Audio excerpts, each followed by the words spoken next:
Hey everybody, thanks for tuning in. I have a YouTuber I watch a lot, actually. I have Anthony here. I'm from Jits Over 50. Anthony, thanks for being here. Thank you, Jared. Yeah. It's an honor. Oh yeah, absolutely. So one of the things I like to do, just kind of for the audience, is to do like a little delay clap. So what I'll do is I'll go 3, 2, 1, clap, and then whenever you on your screen see me do it, you do it too. So then we'll have an idea of like if there's a little bit of like a second or so delay. Okay. It's kind of fun for So okay, I'm just trying to comprehend it. Yeah. So whenever I'll go 3, 2, 1, clap, and then you clap with me when you see me do it. Okay. Right? All right, ready? So 3, 2, 1, clap. Okay, not too bad. All right, I think we're good. Yeah, perfect. So, one of the first questions I usually ask people, I'm not sure. So I'm gonna kind of broaden it a little bit. So we talk about some like nerdy things. So I usually ask people who their favorite Teenage Mutant Ninja Turtle is. Now, if you have an answer to that, that's cool. But I can also expand it to any sort of like team, like that has different kind of members with personalities. You know what I mean? So if you have if you have a specific character you identify with from something like that. You know, when I was a boy, the Teenage Mutant Ninja Turtles came out. That's how old I am, and I definitely liked them as a teenager. I don't remember any of them. I have some of the comic books. As an adult, I have no interest in the Teenage Mutant Ninja Turtles. But as far as group dynamics go, or being very comparative, that, oh, he's my favorite from this group, I try not to think that way. Okay. I try to think either I enjoy this group or I don't. You know, Sure. I either love the Beatles or I don't. Why do I have to have a favorite Beatle? Right? Yeah. They're all great. Let's try to, they're all great together also. So I'm not trying to get away from being comparative. And yes, I have been in my life, 100%. I like that answer. It's kind of a wider thinking answer than I usually have. I usually have. Actually, it's not the first time someone's been had like a more expansive answer, but I like that viewpoint. Well, in Staten Island, everybody loves pizza, right? And always like, oh, who's the best pizza? Oh, this place, that place. But they're all good in their own way. Why does one have to be the best? Is it even possible to judge that? You know? Absolutely. And I think today isn't National Pizza Day today? I think that's today. Is it? I think so. I don't know. I'm Italian and I eat a lot of pizza. I fit the stereotype. I'm like Mikey Musumeci. I mean, you live in a pizza mecca, so I can't fault you for eating pizza all the time. I can't. The crazy. Pizza around here is good, but when I went to Japan, the one thing I really missed was pizza. You know, and meanwhile, Japan has all this amazing food, but I'm there missing the pizza. But anyway. Nice. So, can you give me some details on your jiu-jitsu journey, like how you got started, or your martial arts journey in general? Sure, I'd love to. I love bloviating about my martial arts journey. And I'm joking because most of the time, people in your life, they're not interested in that, right? It's something that's meaningful to us, but when you tell others, they stop listening after 5 seconds. So of course, I have a platform where I could actually say what it's been like.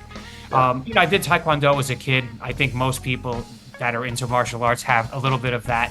But then as an adult, I started Kung Fu, Shaolin Kung Fu. In 1999, January, I was with Shi Yanming in New York City.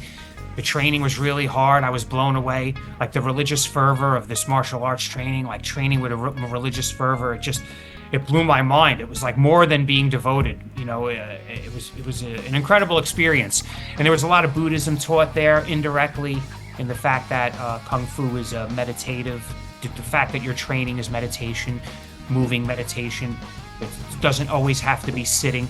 And then, so at the same time I was doing that, a friend of mine knew a Wing Chun teacher from Harlem, Sifu Jose Grados. He's pretty famous, actually, worldwide.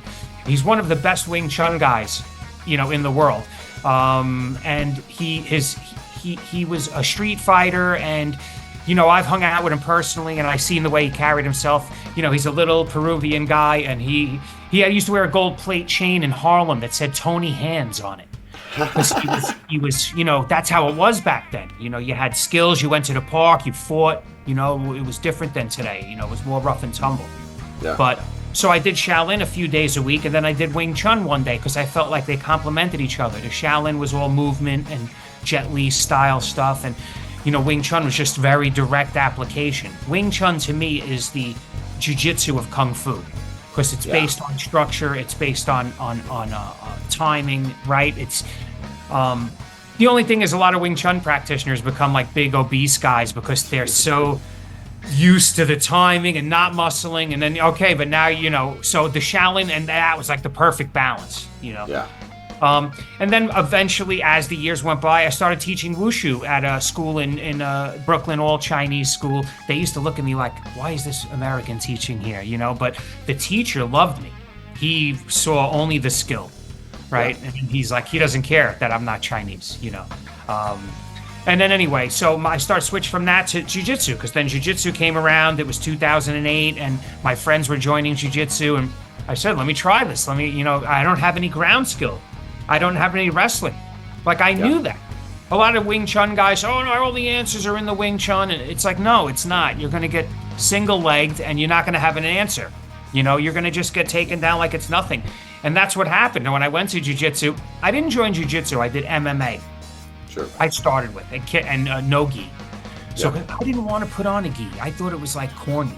Like I'm already enough of a nerd. Now I'm going to put on a gi, Yeah. But I put the gi on, but eventually I put the gi on, and I enjoyed it. I realized that because people used to say, "What belt are you?"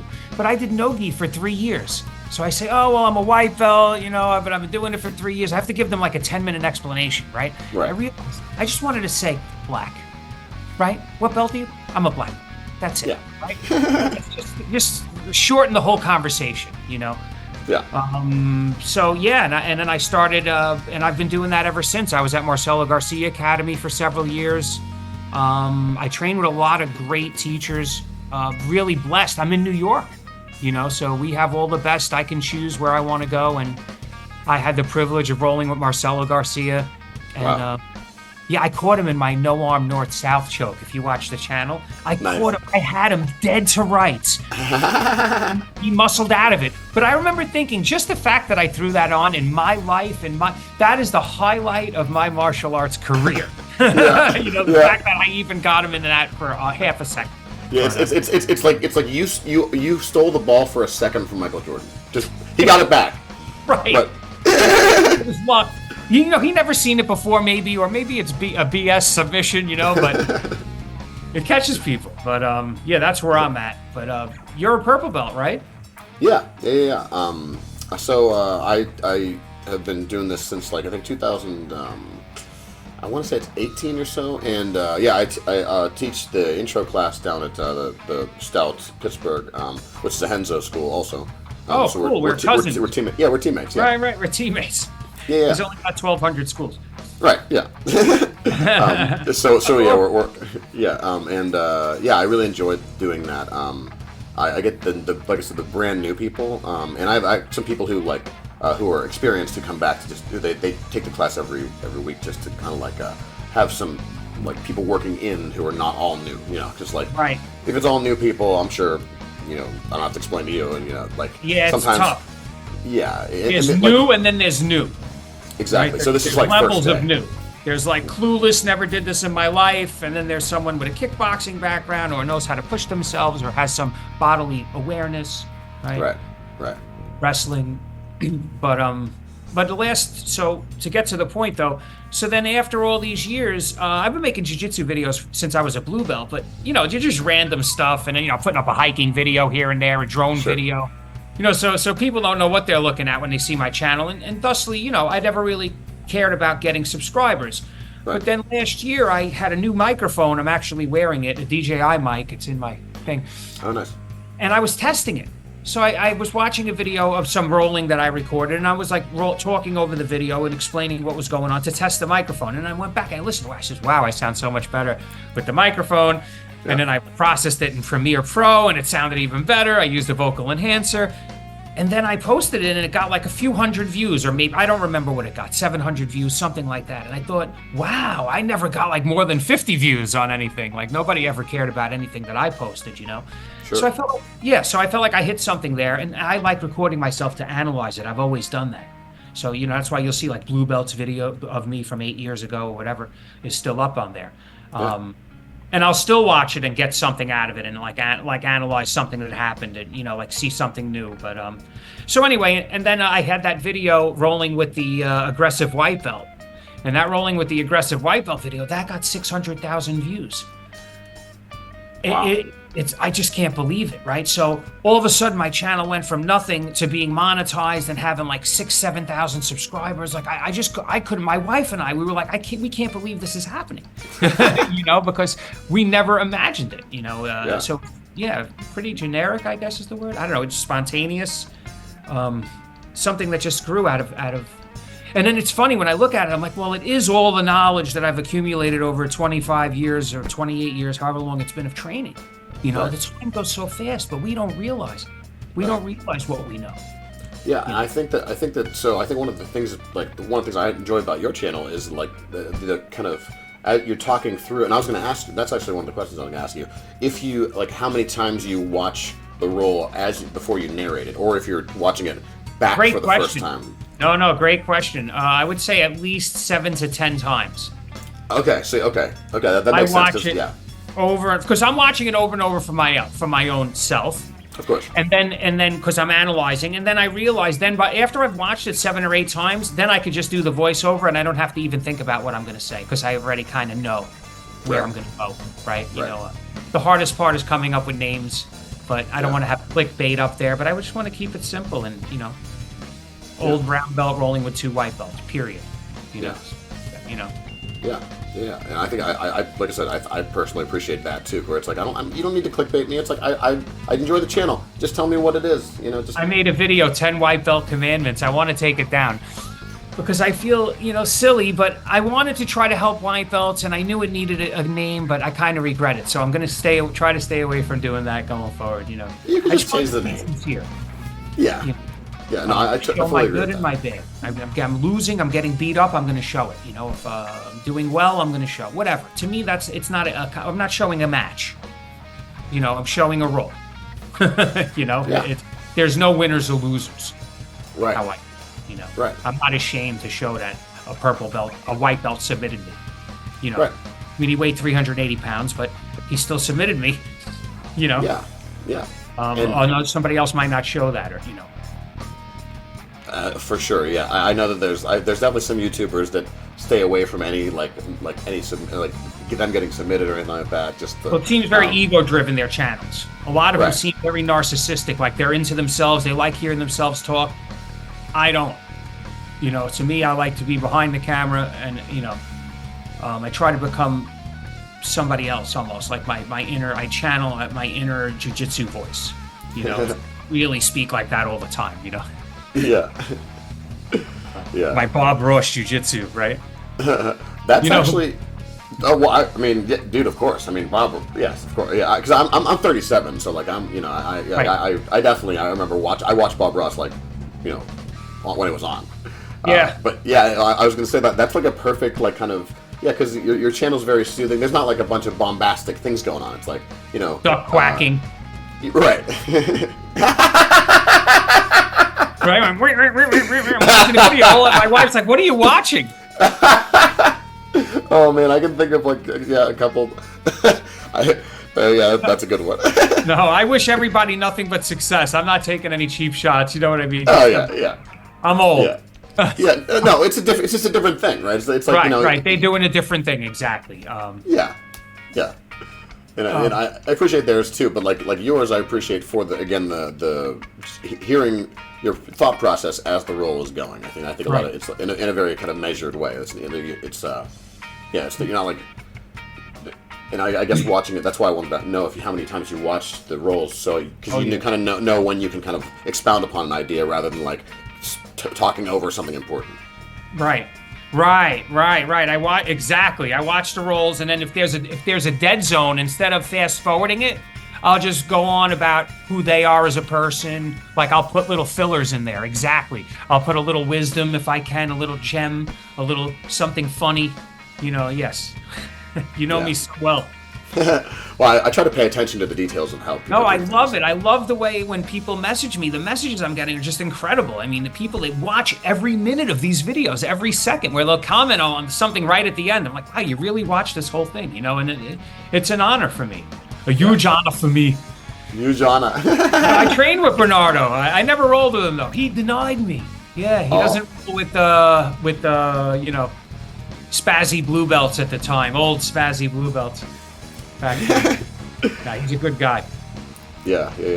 But speaking of rolling with, you know, spazzy blue belts or whoever, I was just watching in preparation to do this interview just like a few minutes ago. I was watching, I think, I forget which video, but they were just like kind of detailing, you know, how to, like, you know, like, you're not trying to kill like lower belts, like, you know, allowing them to move around a little bit and, like, you know, putting themselves into traps sometimes, like, is so much better for everybody, because, like, they don't feel like they're getting smashed. They can move around a little bit, but you're like, yeah, you're about to end. There we go. You know, so do you want to talk about that a little bit? Yeah. But I do judge people based on the energy I'm receiving, and if they're trying to kill me, you know, I'm going to probably go a little bit harder. But even then, I try not to use a lot of strength. I try not, you know, even then, you know, but have I gotten into a pissing match here and there? Definitely.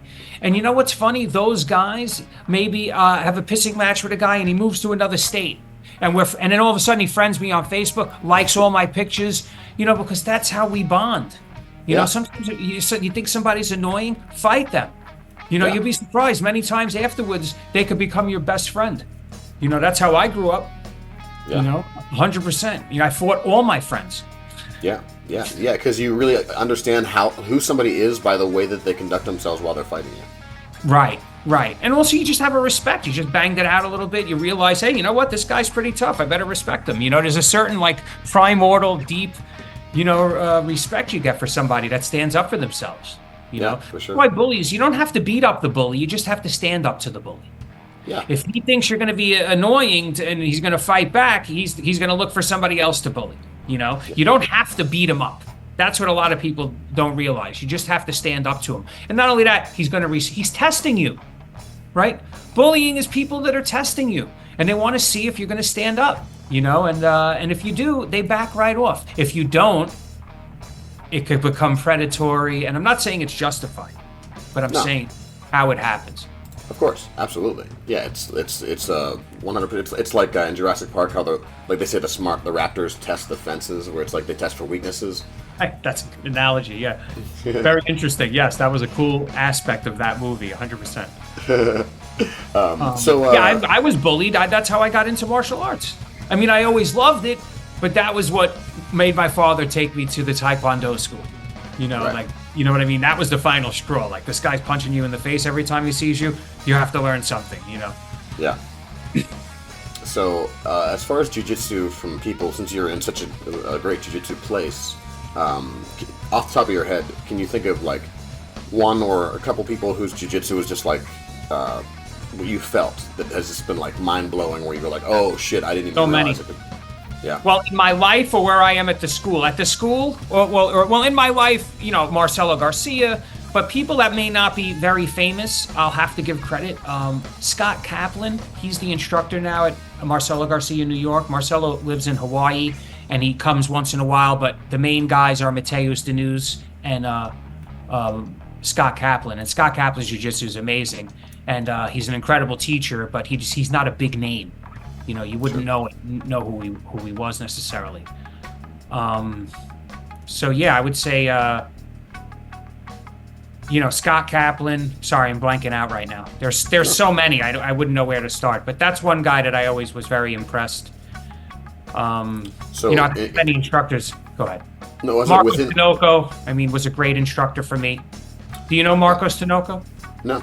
I don't. He was one of my main instructors at Marcelo Garcia. He's won some world championships, and you know, he's won some big stage events. He beat I forgot his name. He beat somebody big at Kasai. I was actually doing the photography at that event. So a big classic name. I forgot his name, but Marcos was an instructor at Marcelo's, and he grew as an instructor over the years. Like when I was first training with him, he would teach the noon class, and you know, he was good but not great. Then over the years, he became better and better, and now he teaches at Bernardo Faria Academy.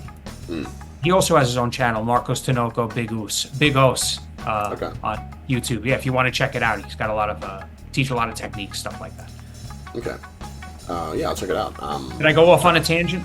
No. That's perfect. In fact, that'll be so. What I do is like on these like the whole podcast, I'll have like a timestamp and then I'll just put that link with the thing you just said, and it'll pop up, definitely. People can just click on it or whatever. No, please go. Yeah, go for it. Yeah. You can go on as many tangents as you want. Right, it's a long form interview. Exactly. Yeah. You can swear and shit. I don't care. I'm not trying to. I don't care. But no. So within like jiu-jitsu that you would find impressive, like what would you say someone would be doing? How would it feel to you if you were like, oh wow, I can't believe that, like, does that make sense? Right, someone whose structure and timing is impeccable. So they're not using any strength, they're not grunting, they're not doing anything. They're just rolling me into everything, and it's just everything feels unavoidable, right? Yeah. Every choice, every option you have is a terrible option, right? A dilemma, right? It's and also they don't allow me to move too much. I've always been impressed by guys because to me, I feel like I'm so transitional. If a guy starts getting out, I move to another position. But some guys are so good at just pinning you and finishing you, and that always impresses me about someone's jiu-jitsu. But yeah, someone that doesn't use a lot of power. Something that annoys me is like when I roll with a black belt and he uses a ton of strength. He has to win everything. You can't do anything to this guy. I mean, he doesn't give you a centimeter. It's just a murder round, and it's just like, dude, relax. You're better than me. We know, But if you notice, a lot of the black belts at my school aren't like that, and we really have a great back and forth. And afterwards, they're willing to show me anything or answer any question or go to Chipotle. Like at Marcelo's, like there was like an elitism there that like the certain guys, I mean, they would say hello, but you'd never go grab something to eat afterwards, or, the way we're supposed to be so open and so respectful and, we're all the same. That's all BS, right? There's no hierarchies, Yeah. But at my school, I would say now, there aren't any. They're all working class guys, firemen, policemen, sanitation, blue collar, guys that own construction businesses. That's all I work with. They're all giant and they're all stronger than me. But they're the salt of the earth. That's the perfect situation in my mind. If everyone was bigger and stronger than me, that would be the perfect jiu-jitsu school for me, because that's cool, and not looking to hurt you, not looking to use a lot of pressure. Yeah, because then you know that it, especially when you can start to tell where it's like when your technique becomes good enough where it's like, oh yeah, if this dude turned it on, I would still have a chance, right? Because you're used to dealing with these people who are bigger and stronger than you. Yep. I feel like I go just a step ahead of somebody I'm better than. I don't try to totally destroy them. I just try to keep it a step ahead. If they do a big hip bump, but they use a lot of effort, I'll let them get their guard back, so to speak. All right, go ahead. You got your knee back in. All right, we'll continue again. I'm not going to be like, oh, he did a little hip bump. I got to run to north-south. I got to, cartwheel around and, make sure this guy doesn't get an inch. Like, why? Yeah. It risks injury. God forbid his arm is out or he doesn't fall the right way, or maybe I don't. We're exploding all over the place. A guy stuck his thumb in my eye. I had a bloody eye for a week, I'm just saying, I know he didn't do it on purpose, but when the grip fighting becomes so intense that, let's I'm 100% on board with what you're saying. That's happened to me several times where I'm just like, and then you have to take a second and you're like, and they're like, sorry, you're like, I'm trying not to be mad at you right now. I'm trying not to. Well, and again, what's funny about that is when it happened, I didn't even take a second. I didn't even tell him it happened. And then like a week later, he seen it, and I was like, yeah, I was like, you did that, but I don't want to make him feel bad. But this is something I've been working on. Try not to stop if you get injured. Oh, sure. If it's a severe injury, you have to stop. Yeah. But if you just get kneed in the face or whatever, try to keep going, right? If you make your reflex to stop at that moment, it's going to be bad if you ever have a real situation, right? You're like, oh, you need me in the face. I was just wrestling. It's like you have to know to just be able to push through that. You got to be able to take a hit. Oh, absolutely. The instance I was thinking of was I opened my eyes and they weren't faced the same way. And they didn't. It took like a minute or so before they were like so that's you might need an ambulance, right? Right. I was like, no, like I can't. No, that's a timeout. Yeah, that's a timeout. Your eye is bleeding, right? Yeah. You're gonna take a break. No one's that tough, right? Right. So do you have like what like throughout the day, like when do you usually get into like training? Are you a morning person? Tell you exactly when. Tuesday, Wednesday, and Thursday from 9:30 to 11 in the morning, and then either Saturday or Sunday from 11:30 to 1 open mat. So I'm there 4 days a week. Saturday or Sunday I miss sometimes because I'm a wedding photographer and videographer, so I can't always be there for the weekend class. But I usually get 4 days a week. I would say, Sure. maybe once, twice a month. It's 3. So I try to be consistent. Yeah. Yeah, I've been that way since COVID. Right. Yeah, COVID. Marcelo's closed for like 2 years, so that's why I left. I was Right. like, I knew they weren't going to open anytime soon. They closed before the city closed. They were so neurotic. They're so social justice that they closed before the city closed. Wow. And yeah, so I realized that I stayed home for a couple of months, and then my friends started training in the yard. So we started training in my friend's yard, and we had a good group. We had guys from different schools, and we're training, a couple of times a week, and then I switched to Dan Koval. Dan Koval is from Marcelo's. He was a black belt there for many years. He didn't get his black belt from Marcelo, but he was a black belt competitor under him for many years. Yeah. So I started training with him because he had a school with the paper on the windows, and so the cops, we were like training on the sneak. And one night the cops came. Somebody called the cops. They were banging on the window and everything. And we had video footage of the police outside. We took a picture of it with the video, and then we made shirts out of it. Yeah. We made shirts. The cops outside the school, So I never missed any training, since COVID. So a lot of my classmates, they missed 2 years, and then they went back and they're getting these promotions. But I want to say I haven't missed anything, So nothing's going to stop me.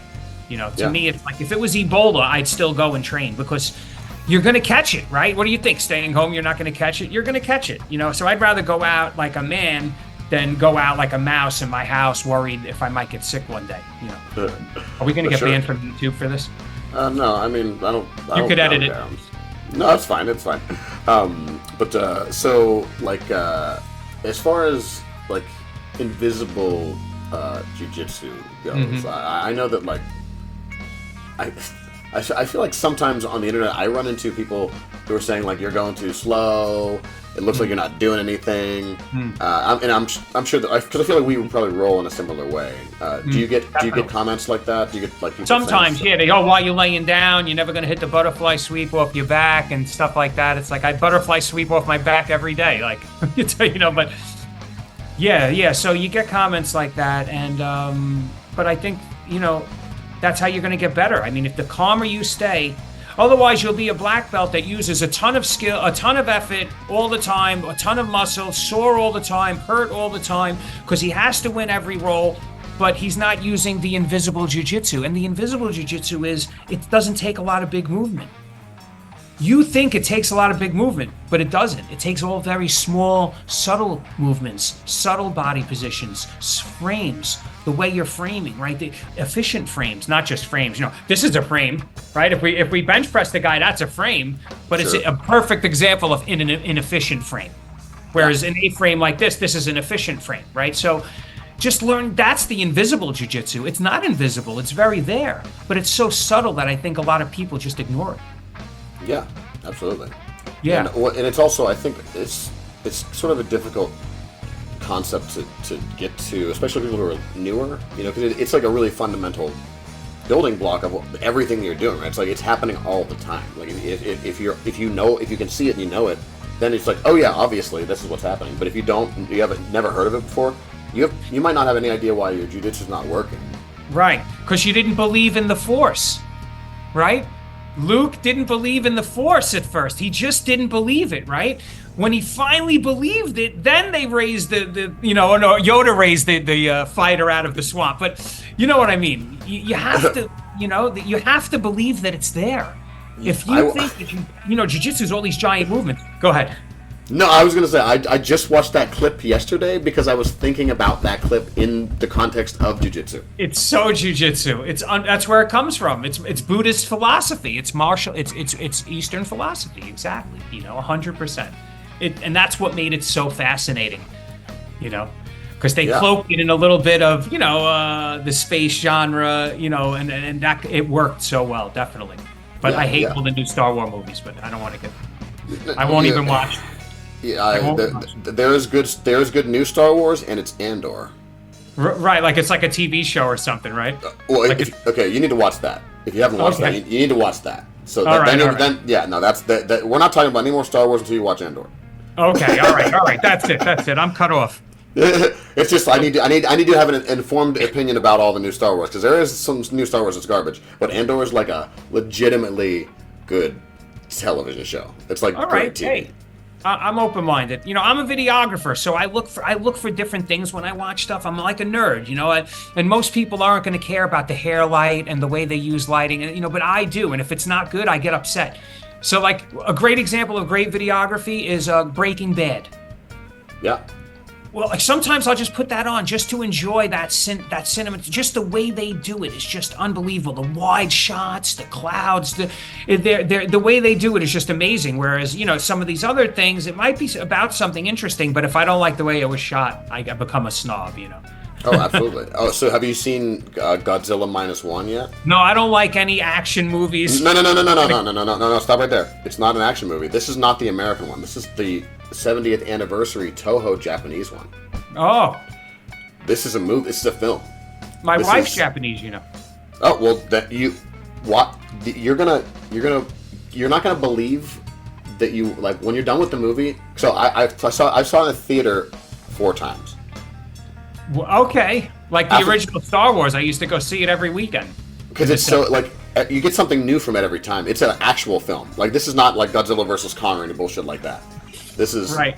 This is an actual film. So if you actually go on my channel, me and my co-host on our nerd podcast, we talk about it like several times. And Oh, okay.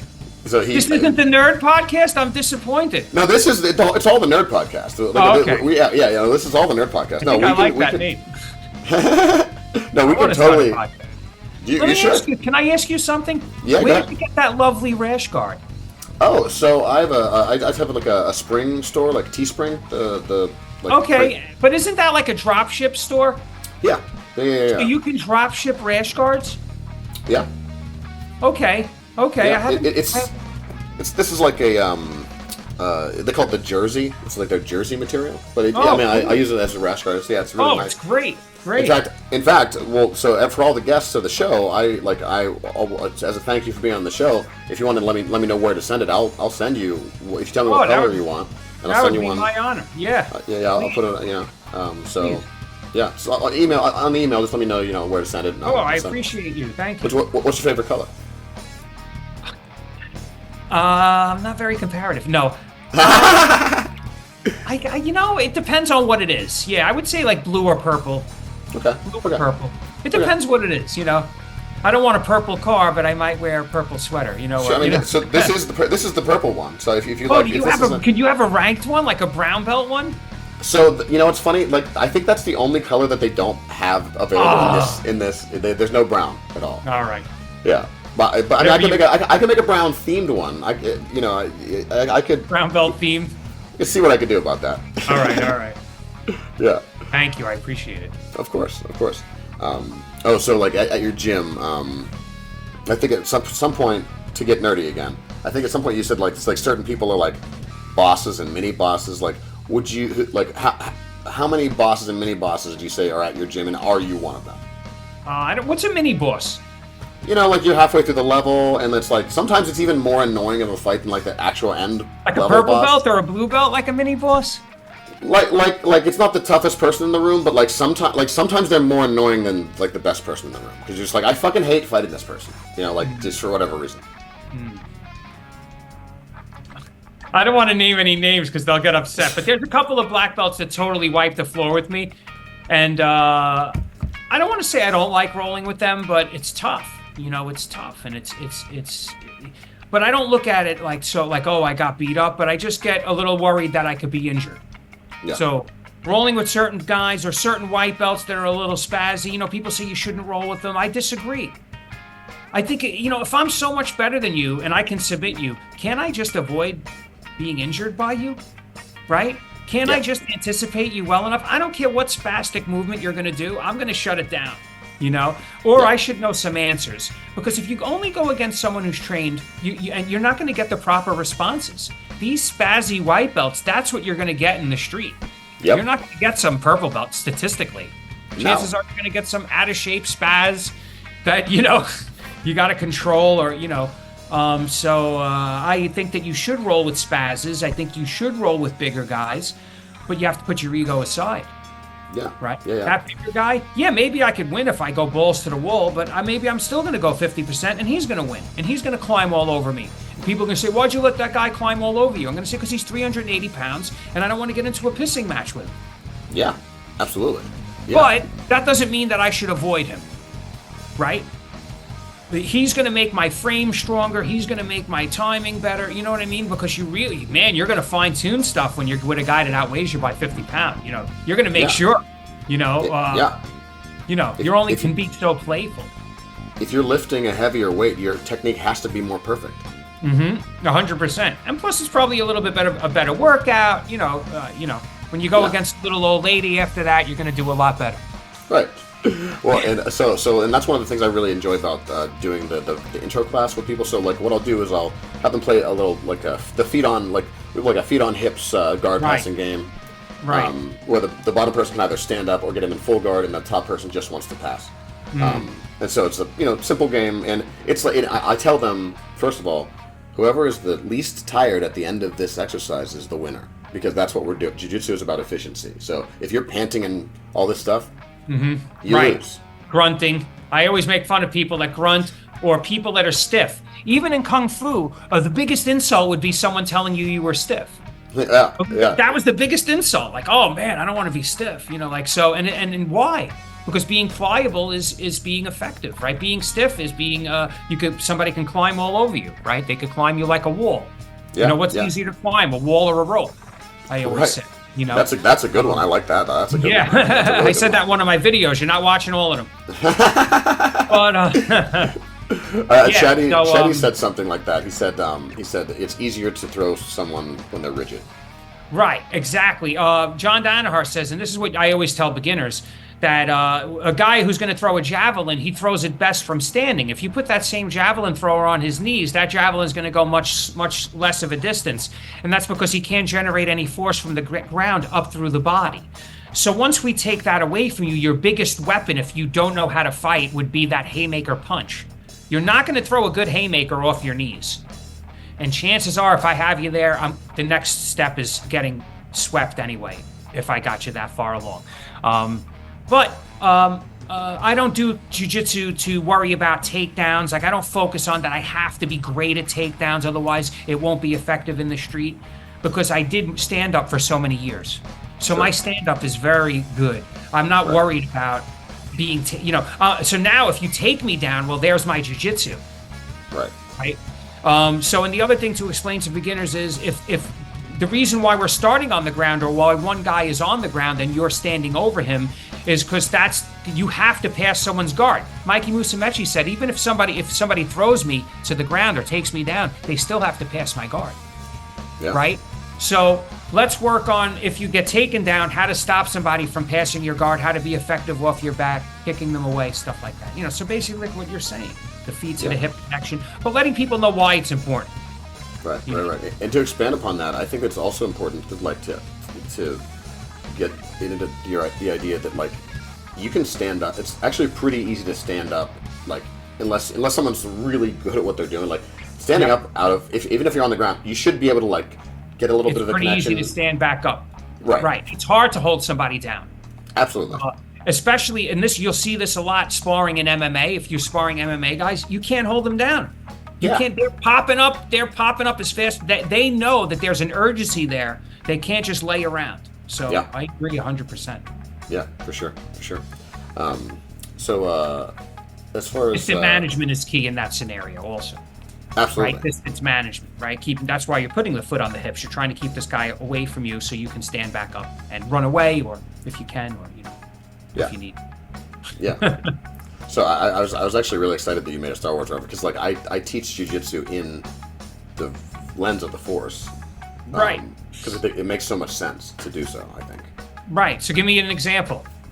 Okay, so for example, like the concept of base being like if however I'm leaning, is it make something easier or harder to do? Like, so if I'm leaning forward and I go down, like in a squat, I can allow gravity to take me. But if I'm leaning backwards, then I'm like using all my muscles to squat down. And then when I come up, when I'm on the ground, you can't see my whole body, but then if I'm squatting and I just lean backwards, there's a point where I'm gonna have to stand up or I'm gonna fall over. Right. And so that's like the very first example I give people of the Force, where it's like, if you use the Force, you don't have to do anything. It will carry you. It'll just, you can float on it. Right. Like, it's almost zero effort. And the first time someone does one of those squats down and up easily, they're like, holy shit. I'm like, yeah, You've been doing it wrong your whole life, stupid. Right. Right. You're not doing it in a way that's going to be conducive to a proper posture and form and proper muscle development, stimulating everything to the max, or that nature. I'm not a fitness guy. I'm more of a hippie. I'm more of a skateboarder. I was a skateboarder. I have an electric skateboard. I have 3 electric skateboards. Yeah. I ride a bike. I go mountain biking. I go hiking every weekend. I'm not a weightlifter. That's why my arms are like spaghetti. But I feel like, you know what? Hey, if you can win a roll, stick you in my body, and you can do well, then it's technique, right? Because there's no muscle to be used, right? I can't cheat myself. Yeah. That's how I see it. Yeah. But my teacher says I'm strong. One of my teachers. I don't know if he's being polite, but yeah. Well, I think that there's a because some people say obviously strong being like the other. It's like the stiff thing, like the passive aggressive insult. Right. You're strong, dude. Yeah. Yeah. But your technique sucks, but you're strong. Right. But I think that if you tell a smaller person that they're strong, I think that's no, your technique is strong because you're not big, you can't. Well, here's the point too. Your technique makes you feel stronger to somebody, right? So they think you're so strong. Meanwhile, you're just using proper leverage, timing, and pressure. Yeah. When it's appropriate. Yeah, it's I didn't do anything. You did that. A giant water. Oh yeah. You gotta stay hydrated. I try to. There's a bar in New York. They used to serve a beer in a glass that size. It's like a quart, right? It's like a quart. It's a liter. A liter, yeah. You drink one of those and you're feeling nice after that. Oh yeah. Well, I wake up every day. I drink a whole one just to start, just to make sure, because that's gonna be good for Right. I know. I read all the studies. Yeah. You can prevent a heart attack. You drink a glass of water as soon as you wake up. Oh yeah. Yeah, and you just feel better. You feel so much better. Yes. Coffee too. Yes. Only once a day for breakfast. Oh, see, you know what? Yeah, I'm not a coffee drinker. I know you always say buy me a coffee, but yeah, I've never been a coffee person. I drank a lot of Mountain Dew in high school, and I think that I getting off of that and those headaches, I was like, no more Mountain Dew. Right. Shasta. Oh man, at the Dollar Tree. I remember that's what I would drink too back in a long time ago. Too long to mention, but yeah. But I don't drink any. What are those not motivational caffeine drinks and these. I won't even touch them. To me, and these young people drink them. When I was young, I was bouncing off the walls. I didn't need any drink like that. Are you kidding me? Red Bull. My buddy had a heart attack. Actually had a heart. He was in his early 20s and had a heart attack. He was drinking 5 of those every day. I mean, my friend just passed away last night. My friend of mine that I worked with, I think he was in his late 30s. Thank you. I didn't. Yeah. He passed away of a heart attack. He left 2 kids and a wife behind, and great guy, wrestler in high school.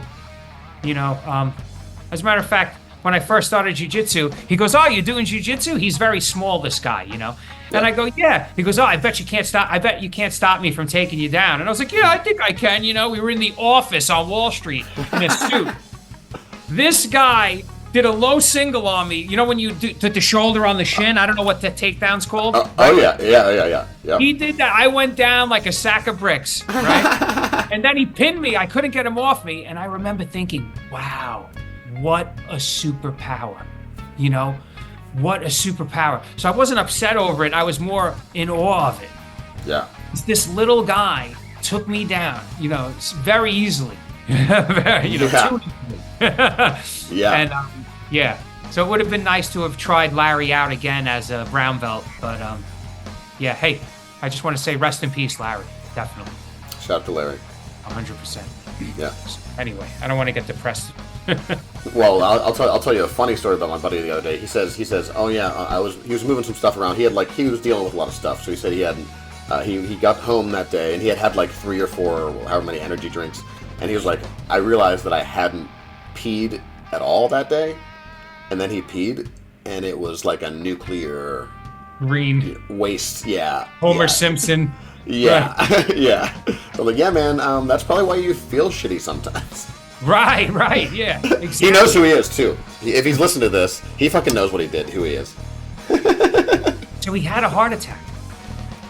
Not him. That's a different guy. Oh, okay. Gee, I was Yeah, going to say, no. wow, you're pretty lighthearted about it. No, the first guy's alive. The first That guy. was the first thing or the second thing? Yeah, the first guy had a heart attack. Analyze He's alive. this. That's a line from Analyze This. I haven't seen that. Yeah. I love quoting movies. I'm crazy. I remember everything, and I think everyone else remembers it. No, I'm the same way. Trust me. We probably speak only in movie quotes and we totally understand each other. Exactly. like the Star Trek, like Darmok, the Star Trek Next Generation episode. Narfel the Garthok. That one. Oh, that's Coneheads. Coneheads. Right. Narfel the Garthok. That's some of my favorite wording. Narfel the Garthok. Yeah, you've been convicted of the crime of galactic treason. Intergalactic treason. I've actually thought that when I've been going onto the mats. Who wants to narfle the Garthok? Right, who wants to narfle? Right. You feel like such a nerd, you turn into him for a second, right? Like, Oh yeah. Because we are, you know, and people think nerd is derogatory. I don't think it's derogatory. I think it's, I think the nerd is what's cool, right? The nerd is someone who specialized in something and Yeah. became great at it, right? Something that Yeah. other people would have found boring, right? Yeah. And that's why in Revenge of the Nerds, what's great about that movie is what made them great at the end? What made them win against all odds? Self-development. Self-development. They all had a skill, and it was honed to a very high level, and that's why. And it's just so high of a level that even their enemies had to give them credit for it. Well, yeah, I think to me. So I run trivia shows at like bars and restaurants and stuff. And so, so one of the things is like when people think, because people they say they're nerds, they show up there sometimes, and like to me, it's like okay, that's like a claim that you're making. That's like saying like I have a black belt. It's like oh, you're a better nerd. be a real nerd. You better be a nerd then, because there are nerds here and we're watching. Right. We know when you're not around our own. And what's great about nerds is nerds are the picture of diversity. It's every type of person. There is there. That you got every kind of person. Whereas more uniformity. All the good-looking jocks, they're all kind of like the same kind of guy. Whereas the nerds, we are the diversity, and we appreciate each other based on our ability to hyper focus on one thing and become good at it. I think. Yeah, absolutely. Yeah. And I think in a lot of people who to your point, like there's a lot of different kind of people, especially people who with like maybe some like differently abled people, because they they're able to specialize really hard in one thing, and it's like really impressive in this context, which is great. So you can fit in that way where it's like, yeah, you're really good at this, and like nobody's going to call you weird or whatever. It's like no, Jim over here knows everything about. Right. He rips on the guitar. Right. Like he's like a guitar virtuoso. Like, all right, who cares that he wears a pocket protector, right? Yeah. He's not into social acceptance, and that's, and I think in jiu-jitsu we tend to be that way. We look for acceptance in our own community, but socially, like I don't even mention it really. I don't want to tell people on it, every time you meet somebody, hey, Anthony Arrigo, brown belt, how are you? It becomes your identity, right? Right. I always joke about that. Mm-hmm. In American Beauty, the guy always says, Colonel Frank Fitz, nice to meet you. Whenever he meets somebody, Colonel Frank Fitz, right? Like he's this big macho guy, right? Then meanwhile, he was gay, right? He have you watched that movie recently? Oh, that's a great movie. Yeah, one of my favorites. Yeah. He wouldn't have been such an asshole if he was just honest with people, With himself. With himself. Well, yeah, exactly. Right? Yeah, That's what comes first. Self-honesty, knowing yourself, all Buddhism. Absolutely. Yeah. But so let me see. I feel like I had something else I wanted to. What was it? Think for a minute. I'll give you 10 seconds. You have 10 seconds. Yeah. We'll put on the music. The wedding stuff, right? Because I DJ things, so people ask me to do weddings and things, and I talked to Kim Kinch. I'm not sure if you've seen her channel before, but she's I think she does wedding like dressing and makeup and stuff like that. But like it was just funny to me that there was like, it seems like there's a lot of people who do entertainment or service industry related things in jiu-jitsu. Okay, so this is going to be good. So yeah, the reason why I do this is because I wanted to train jiu-jitsu all the time, right? So I was working on Wall Street until 2009, and then we had the financial crisis. I took a big loss financially, and I realized, I said, I don't want to do this anymore. Sure. Right? I don't want to do this. This isn't who I am. I'm more autistic. I love jiu-jitsu. I love art. Like I want to be, I'm not an artist either. I would not even say that. I'm not worthy, but I want to be. So that's why I use a camera. Because a camera, anyone can be an artist if they put enough effort into it, you know. Yeah. So that's why I became a wedding photographer, because I wanted time to train jiu-jitsu 5 days a week. You know, there was a time where I was at Marcelo's training 4 days a week, sometimes 5 days, 2 classes a day. This was just 6 years ago. You know, and your skill grows so quickly when that happens, and you see it. Tangible, right? Like you feel it. If you go 2 or 3 days a week, it's growing, but very slowly. It's like a plant. Like, did it even grow? Like, you're not even sure, you know, you got to look back a year later, you know, but if you're training every day, it's like watching a plant grow in like hyperlapse. Yeah. You know, you see where you're going with your jiu-jitsu, and it really helps. So I tell people, try to train 3 or 4 days a week minimum, but life allows. Sure, life allows. 1 day a week, you go 1 day. If you can't train for a month, you don't train for a month. But it should be something that's always in the background of your life, you know. Just like going to the gym for most people, right? To me, this is going to the gym. Yeah, exactly. I think I totally agree. I try to get, like, I'm usually 3 or 4 days a week. I try and get a day of rest after each one, but I usually Friday and Saturday back to back. But just like, well, I do Tuesday, Wednesday, and Thursday. Right. And that's crazy. I can imagine. Like, so for me, like Thursday's tough. Yeah. Well, just because the absorption of like what just happened in the roles, I feel like if I take one day off after every session, then it's like, okay, this happened. I can think about it, especially if I got video or something like that. I can kind of like digest it, and like my body's resting, my mind's absorbing, and then I've noticed that my progression like was really accelerated when I started taking like, it was like, oh yeah, I could do like 5 days in a row, but like I'm not that much better at the next week. But like if I do like this next week, it's like, oh, like I learned a lot. Are you sore the day after you train? No, not really. It's not. So I do a couple things. I do inversion, like I have inversion boots, so I hang upside down. Right.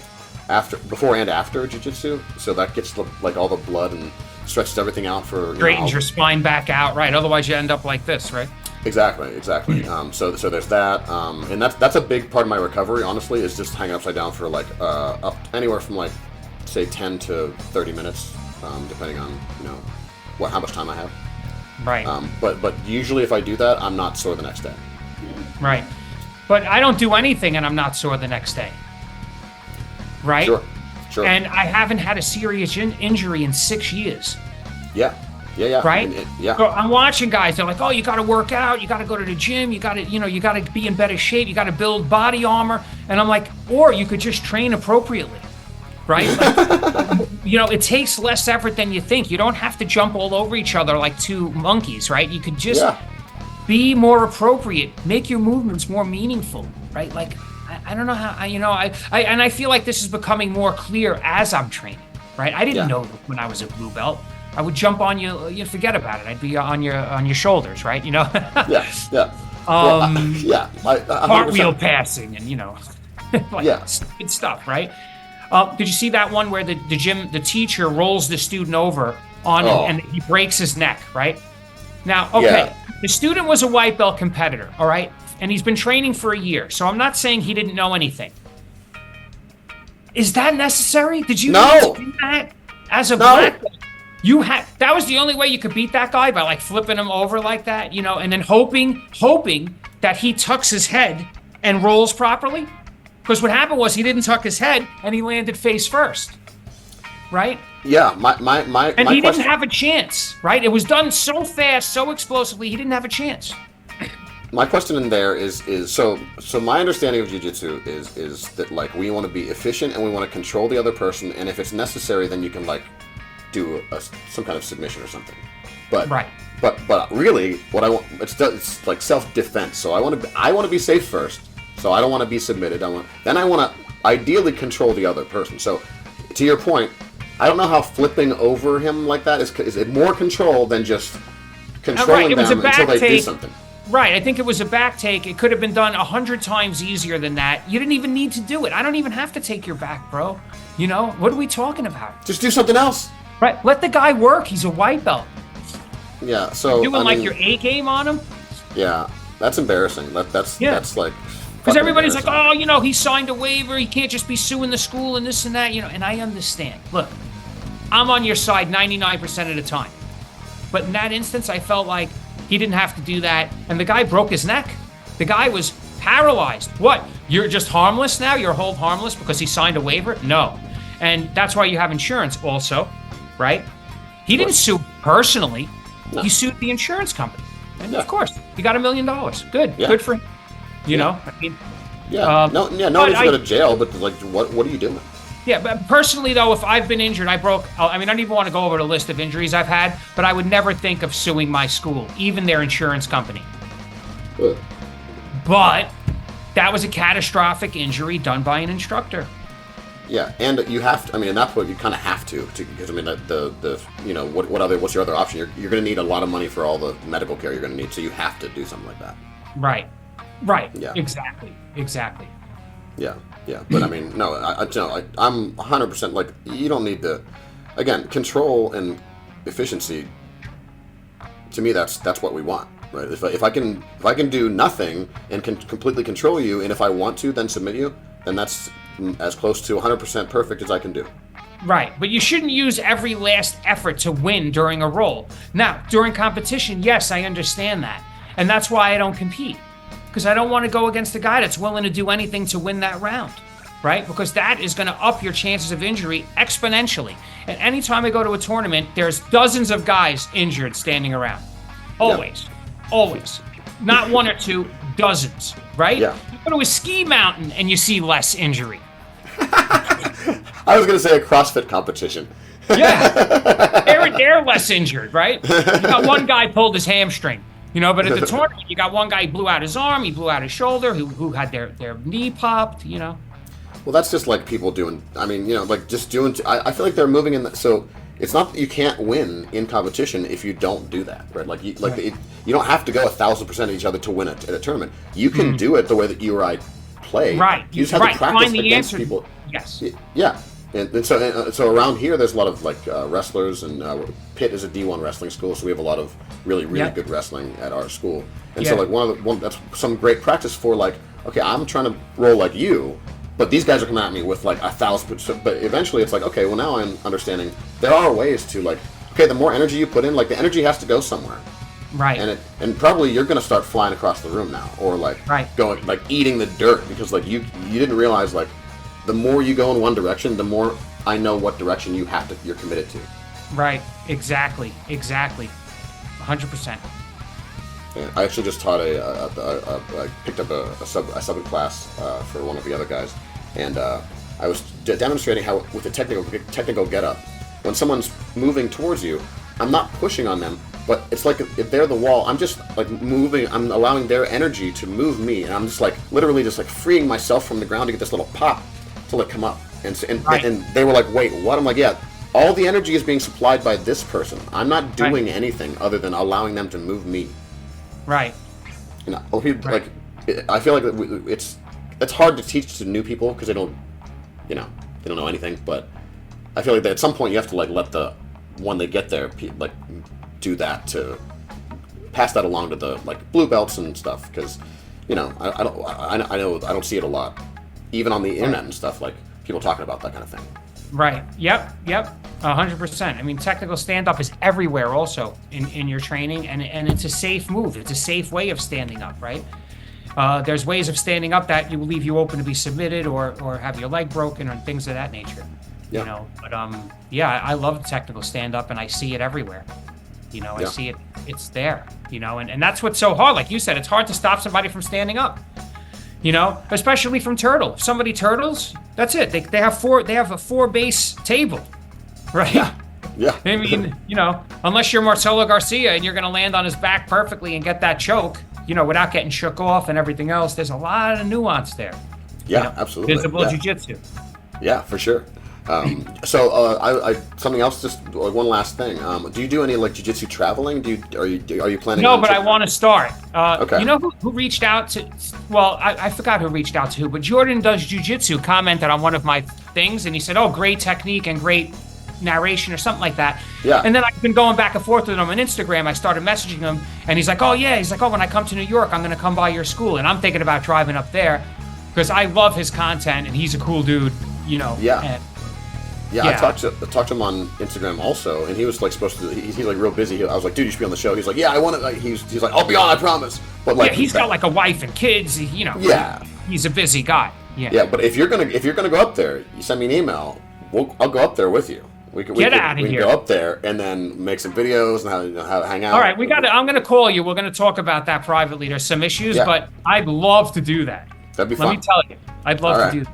Cool. All right, so let's wrap it up because I'm getting phone calls in the background. Yeah, absolutely. Yeah. So thanks a lot for thanks so much for your time. Do you want to, if you plug your channel, tell people where they can buy your coffee and stuff?